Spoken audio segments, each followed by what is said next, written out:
natin, patuloy pa rin, narito pa rin yung bagyong tinawag nating Berbena o si Tropical Storm Koto na huli nating namataan nasa 480 kilometers northwest ng Pag-asa Island. Pero hindi naman ito nakaka-apekto pa sa anumang bahagi ng ating bansa.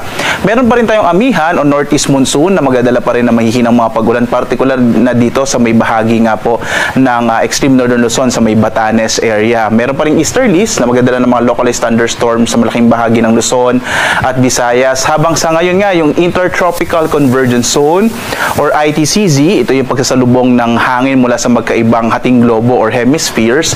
Ito yung magdadala ng mga pag-ulan naman sa silangang bahagi ng Visayas at ng Mindanao. Kaya ngayong araw po, posibleng ang mga pag-ulan mula mahina hanggang sa katamtamang mga pag-ulat, kahit kalat na mga pagkilat pagkulog sa eastern section ng Visayas at dito sa may Caraga at Davao region. Samantala, meron po tayong minomonitor ngayon. Ito po yung cloud cluster dito sa may bahagi. Silangang bahagi ito ng Philippine Area of Responsibility. Base sa ating mga pinakahuling datos, may posibilidad na itong cloud cluster pa po ito sa ngayon ay posibleng maging low pressure area sa mga susunod na araw at papasok ng Philippine Area of Responsibility.